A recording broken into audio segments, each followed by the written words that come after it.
Ever wanted to stage a prison break as a cunning fox or a tough panther? Back to the Dawn lets you do exactly that, delivering one of the most refreshing RPG experiences of the year. This indie title has already earned critical acclaim for its gritty yet quirky take on prison life. It's a game where anthropomorphic animals populate a maximum security prison, and you have 21 in-game days to plot your escape and clear your name. From its tense, choice-driven gameplay to its surprisingly heartfelt storytelling, Back to the Dawn grabs you from the start and doesn't let go. Here's what stood out to me while playing this pixel art prison RPG. You play as one of two protagonists, Thomas the Fox or Bob the Panther, each with a different storyline. Thomas is a journalist who uncovers a political conspiracy and gets framed for a crime, while Bob is an undercover agent on a mission inside the prison. Both characters have a ticking clock of 21 days to survive and achieve their goals before meeting a grisly fate if they fail. The setup immediately creates urgency.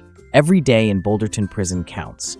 The narrative is packed with crime, corruption, and hidden agendas, and it excels at making you care about the inmates around you. In fact, Back to the Dawn is full of well-developed characters who surprise you with their humanity, despite being cartoon animals. This unique cast of 48 anthropomorphic inmates isn't just for show. Each has their own story, and you'll become deeply invested in their fates. The writing balances darkness with humor.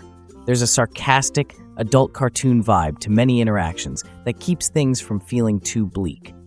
One moment you might be chuckling at a sly animal pun, and the next you're shocked by a brutal prison yard encounter.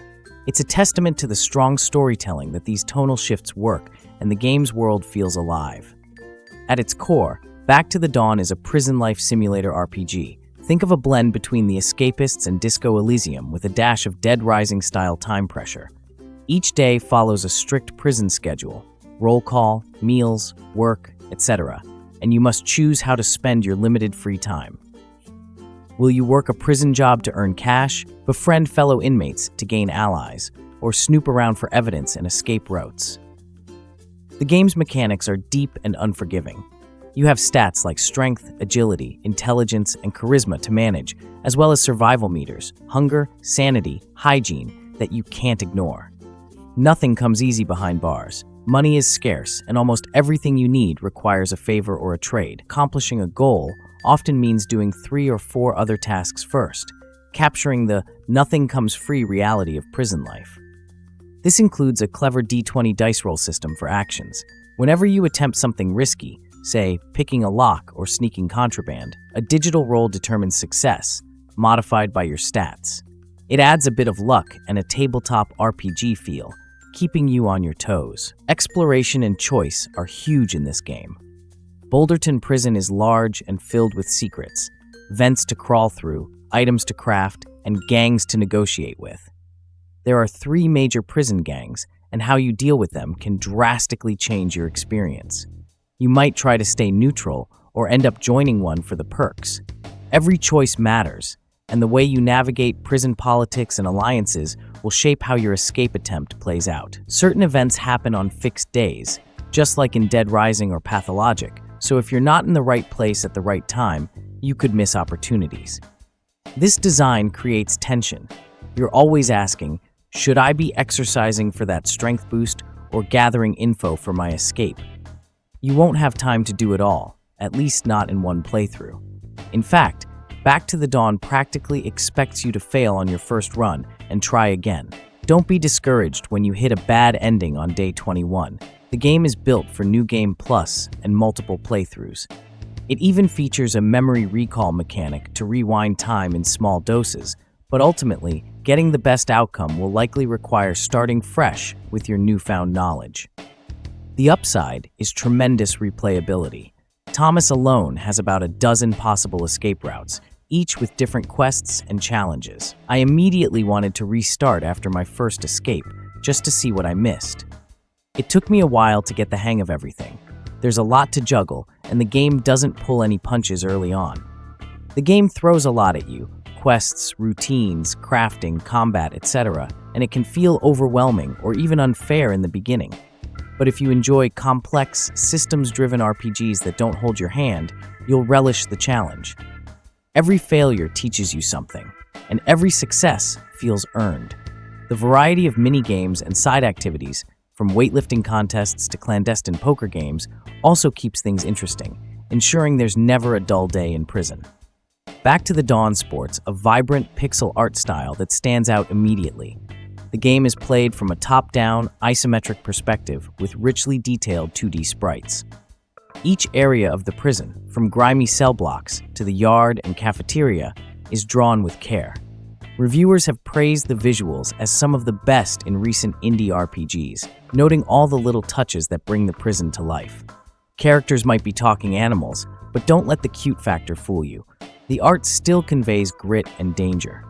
In fact, the contrast between the adorable anthropomorphic character designs and the harsh realities of prison is striking and effective. For example, you could be a small fox strolling past hulking gorillas and crocodiles in the yard.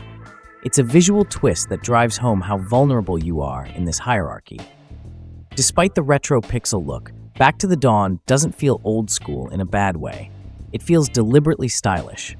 Animations are smooth, and the interface is generally clean and informative about your stats and schedules. Audio-wise, the game's soundtrack and effects do their job, though they aren't as exceptional as the graphics. The music sets an appropriately tense atmosphere when needed and relaxes during downtime, but none of the tracks really stuck in my head. The soundtrack is good, but not exceptional. It won't annoy you, but it likely won't leave a lasting impression either.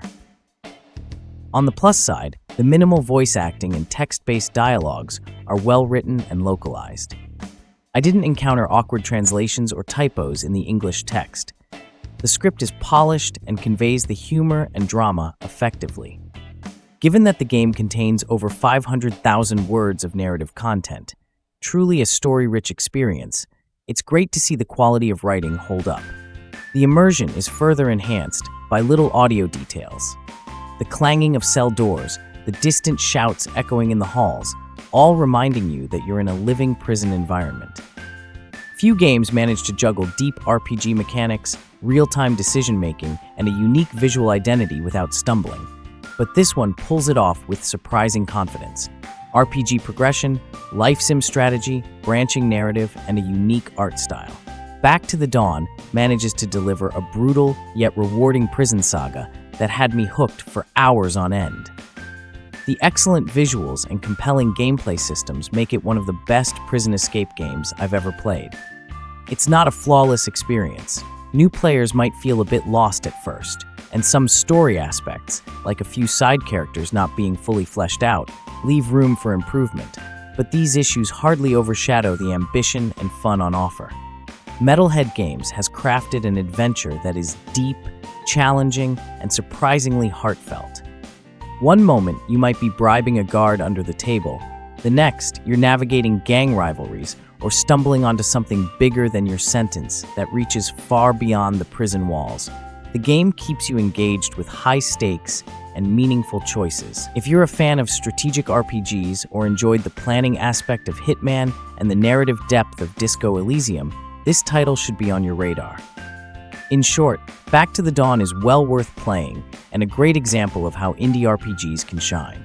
With everything considered, gameplay depth, art direction, writing, and replay value, I'd give Back to the Dawn a solid 8 out of 10. It delivers a thrilling prison break experience that earns it a spot among 2025's indie standouts. If you're looking for something fresh and immersive, give this one a try. Just be ready to make some tough choices and maybe lose a few in-game nights of sleep. Thanks for watching, and see you in the next video. If you enjoyed this review on GameVault HQ, don't forget to hit the like button and subscribe for more game reviews.